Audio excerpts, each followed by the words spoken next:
ಉತ್ತರ ಕೊರಿಯಾದ ವಿದೇಶಾಂಗ ಸಚಿವ ಚೋಯ್ ಸನ್ ಹುಹಿ ಮತ್ತು ಇರಾನ್ ವಿದೇಶಾಂಗ ಸಚಿವ ಅಬ್ಬಾಸ್ ಅರಗಚ್ಚಿ ಇರಾನ್ ರಾಜಧಾನಿ ತೆಹರಾನ್ನಲ್ಲಿ ಭೇಟಿಯಾಗಿ ಮಾತುಕತೆ ನಡೆಸಿದ್ದು ಮಹತ್ವ ಪಡೆದಿದೆ. ಅಮೆರಿಕದ ನಡೆಯಿಂದಾಗಿ ಹಾರ್ಮುಜ್ ಜಲಸಂಧಿಯಲ್ಲಿ ಉಂಟಾಗಿರುವ ಬಿಕ್ಕಟ್ಟಿನ ಕುರಿತು ಈ ಸಭೆಯಲ್ಲಿ ಗಂಭೀರವಾಗಿ ಚರ್ಚಿಸಲಾಗಿದೆ. ಇದೇ ವೇಳೆ ಹಾರ್ಮುಜ್ನಲ್ಲಿ ಸಿಲುಕಿರುವ ಹಲವು ಹಡಗುಗಳ ಬಿಡುಗಡೆಗಾಗಿ ದಕ್ಷಿಣ ಕೊರಿಯಾ ಕೂಡ ತನ್ನ ಪ್ರತಿನಿಧಿಯನ್ನು ಇರಾನ್ಗೆ ಕಳುಹಿಸಿದೆ. ಉತ್ತರ ಕೊರಿಯಾ ಇರಾನ್ ಪರವಾಗಿ ನಿಂತಿದ್ದರೆ ಅಮೆರಿಕದ ಮಿತ್ರ ರಾಷ್ಟ್ರವಾದ ದಕ್ಷಿಣ ಕೊರಿಯಾ ತನ್ನ ಹಡಗು ಮತ್ತು ಪ್ರಜೆಗಳ ರಕ್ಷಣೆಗಾಗಿ ರಾಜತಾಂತ್ರಿಕ ಪ್ರಯತ್ನ ನಡೆಸುತ್ತಿದೆ. ಪಾಕಿಸ್ತಾನವು ಅಮೆರಿಕ ಮತ್ತು ಇರಾನ್ ನಡುವಿನ ಮಧ್ಯಸ್ಥಿಕೆಯಲ್ಲಿ ಡಬಲ್ ಗೇಮ್ ಆಡುತ್ತಿದೆ ಎಂದು ಇರಾನ್ ತೀವ್ರ ಆಕ್ರೋಶ ವ್ಯಕ್ತಪಡಿಸಿದೆ. ಪಾಕ್ ಸರ್ಕಾರ ಮತ್ತು ಸೇನಾ ಮುಖ್ಯಸ್ಥ ಆಸಿಮ್ ಮುನೀರ್ ಅವರು ಅಮೆರಿಕದ ಪರವಾಗಿ ಪಕ್ಷಪಾತಿಯಾಗಿ ವರ್ತಿಸುತ್ತಿದ್ದಾರೆ ಮತ್ತು ಇರಾನ್ ನೀಡಿದ ಶಾಂತಿ ಪ್ರಸ್ತಾವನೆಗಳನ್ನು ಉದ್ದೇಶಪೂರ್ವಕವಾಗಿ ಕಡೆಗಣಿಸುತ್ತಿದ್ದಾರೆ ಎಂದು ಇರಾನ್ ಆರೋಪಿಸಿದೆ. ಇರಾನ್ ಕಳುಹಿಸಿದ ಪ್ರಮುಖ ಸಂದೇಶಗಳಿಗೆ ಅಮೆರಿಕದಿಂದ ಬಂದ ನಿಜವಾದ ಪ್ರತಿಕ್ರಿಯೆಯನ್ನು ಪಾಕಿಸ್ತಾನವು ಸರಿಯಾಗಿ ಕಮ್ಯುನಿಕೇಷನ್ ಮಾಡುತ್ತಿಲ್ಲ ಅಂತ ಇರಾನ್ ಹೇಳಿದೆ. ಶಾಂತಿ ಮಾತುಕತೆಯಲ್ಲಿ ಪ್ರಗತಿಯಾಗುತ್ತಿದೆ ಎಂದು ಜಗತ್ತಿನ ಮುಂದೆ ಬಿಂಬಿಸುತ್ತಿರುವ ಪಾಕಿಸ್ತಾನದ ಮಾತುಗಳು ಕೇವಲ ಸುಳ್ಳು ಎಂದು ಇರಾನ್ ಕಿಡಿಕಾರಿದೆ.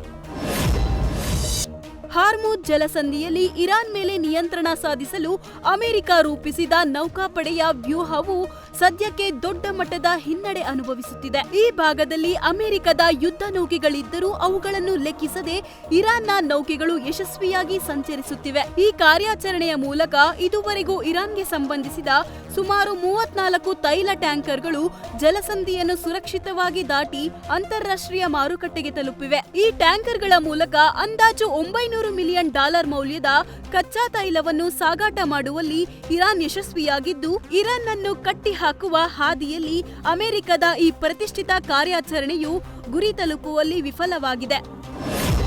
ಪಶ್ಚಿಮ ಬಂಗಾಳದ ಮುರ್ಷಿದಾಬಾದ್ನಲ್ಲಿ ಮತದಾನದ ವೇಳೆ ಟಿಎಂಸಿ ಮತ್ತು ಎಯುಜೆಪಿ ಕಾರ್ಯಕರ್ತರ ಮಧ್ಯೆ ಗಲಾಟೆ ನಡೆದಿದೆ. ಮತದಾನದ ವೇಳೆ ದುಷ್ಕರ್ಮಿಗಳು ಕಚ್ಚಾ ಬಾಂಬ್ ಎಸೆದಿದ್ದು, ಈ ವೇಳೆ ಟಿಎಂಸಿ ಎಯುಜೆಪಿ ಕಾರ್ಯಕರ್ತರ ಮಧ್ಯೆ ಗಲಾಟೆಯಾಗಿದೆ. ಈ ಗಲಾಟೆ ನಿಯಂತ್ರಿಸಲು ಪೊಲೀಸರಿಂದ ಹರಸಾಹಸ ಪಟ್ಟಿದ್ದಾರೆ. ತಮಿಳುನಾಡು ವಿಧಾನಸಭಾ ಚುನಾವಣೆ ಇಂದು ನಡೆಯುತ್ತಿದ್ದು, ನಟ ವಿಜಯ್ ಟಿವಿಕೆ ಪಕ್ಷದ ಗೆಲುವಿಗಾಗಿ ಮೈಸೂರಿನ ಯೋಗ ನರಸಿಂಹಸ್ವಾಮಿ ದೇವಾಲಯದಲ್ಲಿ ಅಭಿಮಾನಿಗಳು ವಿಶೇಷ ಪೂಜೆ ಹಾಗೂ ಅರ್ಚನೆ ಸಲ್ಲಿಸಿದ್ದಾರೆ.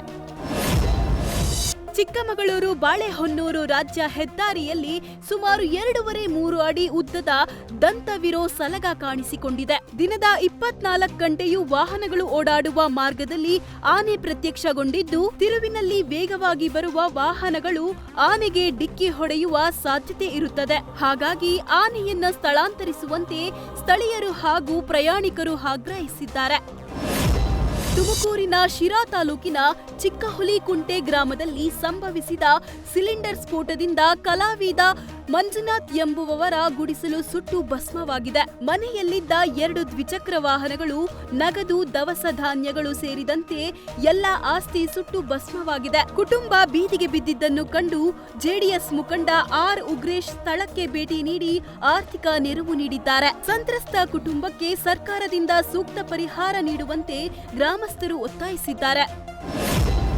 ಸಿಲ್ಕ್ ಬೋರ್ಡ್ ಫ್ಲೈಓವರ್ ಓಪನ್ ಆಗಿದ್ದಕ್ಕೆ ಜನ ಖುಷಿ ವ್ಯಕ್ತಪಡಿಸಿದ್ದಾರೆ. ಜೀವನದಲ್ಲಿ ಮೊದಲ ಬಾರಿಗೆ ಸಿಗ್ನಲ್ ಇಲ್ಲದೆ ಸಿಲ್ಕ್ ಬೋರ್ಡ್ ದಾಟಿದೆ ಎಂದು ಸವಾರರು ಸಂತಸ ಹೊರಹಾಕಿದ್ದಾರೆ. ಬಹಳ ದಿನದಿಂದ ಟ್ರಾಫಿಕ್ನಲ್ಲಿ ಸಿಲುಕಿ ಪರದಾಡುತ್ತಿದ್ದ ಜನರು ಇದೀಗ ಸುಗಮವಾಗಿ ಸಂಚರಿಸುತ್ತಿದ್ದು, ಎಕ್ಸ್ನಲ್ಲಿ ಫ್ಲೈಓವರ್ ಮೇಲೆ ಪ್ರಯಾಣಿಸುವ ವಿಡಿಯೋಗಳನ್ನು ಹಂಚಿಕೊಂಡು ಸಂಭ್ರಮಿಸುತ್ತಿದ್ದಾರೆ.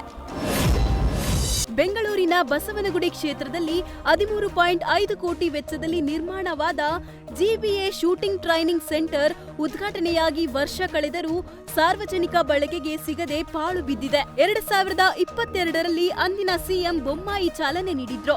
ಸದ್ಯ ಇದು ಕೇವಲ ಫೋಟೋ ಶೂಟ್ಗೆ ಸೀಮಿತವಾಗಿದ್ದು, ಬೆಲೆ ಬಾಳುವ ಉಪಕರಣಗಳು ಧೂಳು ಹಿಡಿಯುತ್ತಿವೆ. ಸೋಷಿಯಲ್ ಮೀಡಿಯಾ ಸ್ಟಾರ್ ಒಬ್ಬಳು ಉದ್ಯಮಿ ಕಾರ್ತಿಕ್ ಎಂಬುವವರಿಗೆ ಬ್ಲಾಕ್ ಮೇಲ್ ಮಾಡಿ 1.5 ಕೋಟಿಗೆ ಬೇಡಿಕೆ ಇಟ್ಟಿರೋ ಗಂಭೀರ ಆರೋಪ ಕೇಳಿ ಬಂದಿದೆ. ಬ್ಯೂಟಿ ಕ್ಲಿನಿಕ್ ಪ್ರಮೋಷನ್ ವೇಳೆ ಪರಿಚಯವಾಗಿ ನಂತರ ಇಬ್ಬರು ಡೇಟಿಂಗ್ ಮಾಡಿದ್ರು. ಈ ವೇಳೆ ಕಾರ್ತಿಕ್ನ ಖಾಸಗಿ ಫೋಟೋ ವಿಡಿಯೋಗಳ ಇಟ್ಕೊಂಡು ಹಂತವಾಗಿ ಲಕ್ಷಾಂತರ ಹಣ ಬೇಕಿದ್ದಾಳೆ. ನಂತರ 1.5 ಕೋಟಿ ಹಣಕ್ಕೆ ಬೇಡಿಕೆ ಇಟ್ಟಿದ್ದು ಕೊಡಲು ಒಪ್ಪದ್ದಕ್ಕೆ ಆತನ ಹೆಂಡತಿಗೆ ವಿಡಿಯೋ ಕಳಿಸಿದ್ದಾರೆ. ಸದ್ಯ ಜಯನಗರ ಠಾಣೆಯಲ್ಲಿ ಕೇಸ್ ದಾಖಲಾಗಿದೆ. ವಿಚಾರಣೆ ವೇಳೆ ಯುವತಿ ಆರೋಪ ತಳ್ಳಿ ಹಾಕಿದ್ದು ಮತ್ತೆ ವಿಚಾರಣೆಗೆ ಹಾಜರಾಗಲು ಪೊಲೀಸರು ನೋಟಿಸ್ ನೀಡಿದ್ದಾರೆ.